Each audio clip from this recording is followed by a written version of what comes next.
বাংলাদেশ থেকে মসজিদে আকসার জন্য এত পাগল কেন?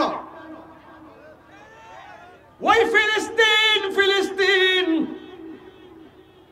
মসজিদে আকসা হলো সেই মসজিদ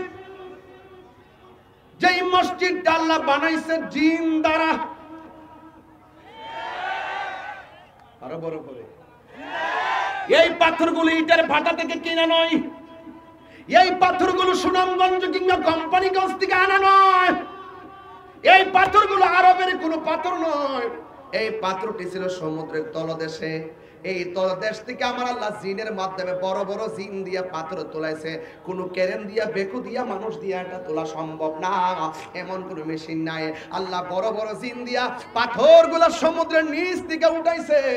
আর প্রত্যেকটা পাথরের গায়ের মধ্যে লেখা ছিল সূরা ইয়াসিন। এই মসজিদের দাম কম না বেশি? অসংখ্য নবীগণ সেই মসজিদের আশেপাশে এখনো ঘুমায় আছে, কথা কোন ঠিক কিনা? আর সবচাইতে বড় কথা হলো সূরা বনী ইসরাইলের প্রথম আয়াতের মধ্যে আল্লাহ বলেন মিনাল মাসজিদিল হারামি ইলাল মাসজিদিল আকসা।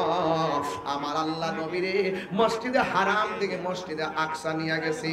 ওই মসজিদে আকসার মধ্যে নিয়ে গেছে আমার নবী, আপনার নবী ওই মসজিদে আকসার মধ্যে 2 রাকাত নামাজ পড়ছে। যেই মসজিদে নবী নামাজ পড়ছে, যেই মসজিদটা ছিল মুসলমানদের প্রথম কিবলা। ফিলিস্তিনে যায়া দেখবেন ছোট ছোট বাচ্চারা এই ইসরায়েলের আগ্রাসনের সামনে, বোমার সামনে, গ্রেনেডের সামনে, বিস্ফোরণের সামনে বুকটা পাইতা দিয়া কয় রক্ত দিয়া হলেও মসজিদে আকসাকে রক্ষা করব, কথা বলেন ঠিক কিনা? আমার যুবক ভাইরা, এই মেয়েরা দেখবেন, মেয়েরা মহিলারা আল্লাহু আকবার দোনে দিয়া কর তোরা আমরা মারবি, মারতে থাক, আমরা মরতে থাকবো। আমরা যদিও এই মসজিদটাকে বিজয় করতে না পারি, আমাদের বাপেরা করবে। এটাও যদি না পারি, ভবিষ্যতে আমার ছেলে করবে।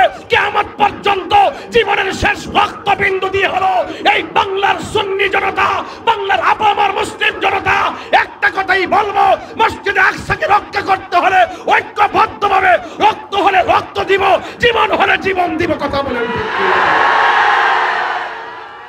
কোরআনের মধ্যে লেখা আছে মুসলমানদের প্রকাশ্য অপ্রকাশ্য শত্রু ইহুদি।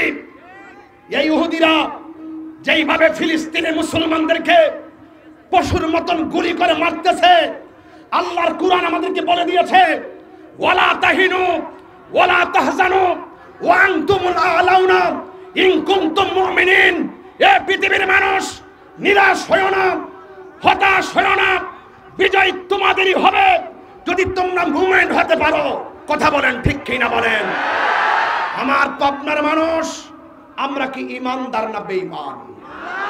এমন একটা সময় আসবে ইহুদিরা মুসলমানদের ভয়ে গাছের কোনায় যায় পালাবে, কথা বলেন ঠিক কিনা বলেন? আমরা ইহুদিদেরকে খুঁজবো, তাদেরকে আমরা পাবো না। গাছ বলে দিবে এ মুসলমান, ইহুদির গুন্ডা আমার পিছনে পলাই রইছে, দইরা ইন্না সাইজ করো। এই সময় আসতেছে ইনশাআল্লাহ, মুসলমানদের বিজয় হবেই হবে, কথা বলেন ঠিক না বেঠে? গাজায় আগুন ধরায়া গাজাটারে তছনছ করে ফেলাইছে, ফিলিস্তিনকে তছনছ করে ফেলাইছে। আমার যুবক ভাইরা, যারা অর্থ ব্যয় করে গাজা জ্বালানোর জন্য বিলিয়ন মিলিয়ন টাকা খরচ করে গাজায় আগুন দিয়েছিল, যারা ভয়াবহ দাবানলে জলে পুড়ে শেষ হয়ে যাচ্ছে, কথা বলেন ঠিক না বেঠিক? এটাই আল্লাহর উত্তম পরিকল্পনা। কাউকে মেরে বড় হওয়া যায় না, কাউকে কষ্ট দিয়ে সুখী হওয়া যায় না। আল্লাহ বলেন ওয়ালা নুযিকান্নাহুম মিনাল আযাবিল আদনা দুনাল আযাবিল আকবার লাআল্লাহুম ইয়ারজিউন। আল্লাহ বলছেন আর অবশ্যই আমি তাদেরকে গুরুতর আযাব দেওয়ার আগে হালকা আযাবের স্বাদ অনুভব করাবো, যাতে তারা আমি আল্লাহর দিকে ফিরে আসে, কথা বলেন ঠিক না বেঠি? আজকে দেখেন ফায়ার সার্ভিস গেছে আগুন নিভাইতে, তারা আগুন নিভাইতে পারতেছে না, পলায়ে গেছে। আল্লাহর ধরা কি নরম না শক্ত? আরো যেরকম আল্লাহর ধরা কি নরম না শক্ত? আল্লাহ ছাড় দেয় কিন্তু ছেড়ে দেয় না। আল্লাহ বলছে ওয়ালা নুযিকান্নাহুম মিনাল ওয়ালা নুযিকান্নাহুম মিনাল আযাবিল আদনা দুনাল আযাবিল আকবার লাআল্লাহুম ইয়ারজিউন, and I will surely that them test the nearer punishment short of the greater punishment, the perhaps the will repent. এর মানে হলো আমি তাদেরকে হালকা আযাব দিব, দিয়ে ট্রাই করব, যদি ফিরে আসে ওয়েল ডান, যদি ফিরে না আসে আমি উড়াই দিছি গুড়ির মতন, উড়তে থাক বাতাসের তালে তালে নাচতে থাক, আমি আল্লাহ যেদিন তোর টান দেব পৃথিবীর কেউ করে একটা পশম ধরে রাখতে পারবে না। আজকে কি, আজকে আওয়াজ করে বলুন, আজকে আওয়াজ করে বলুন, আল্লাহর ধরা কি নরম না শক্ত? আরো বড় করে, নরম না শক্ত? খবর নিয়ে দেখেন দাবানলে জ্বলতে জ্বলতে শেষ হয়ে যাচ্ছে। মনে রাখবেন, মনে রাখবেন বিচার একদিন হবে। ওই মসজিদের মধ্যে নবী নামাজ পড়ছে কয় রাকাত? নবীকে একলা না না, নবীজি নামাজ পড়তেছে, নবীর পিছনে 1,24,000 পয়গাম্বর দাঁড়ায় গেছে। আমার নবী হলো ইমাম, আর 1,24,000 পয়গাম্বর নবীর পিছনে মুক্তাদি হইয়া দাঁড়ায় গেছে।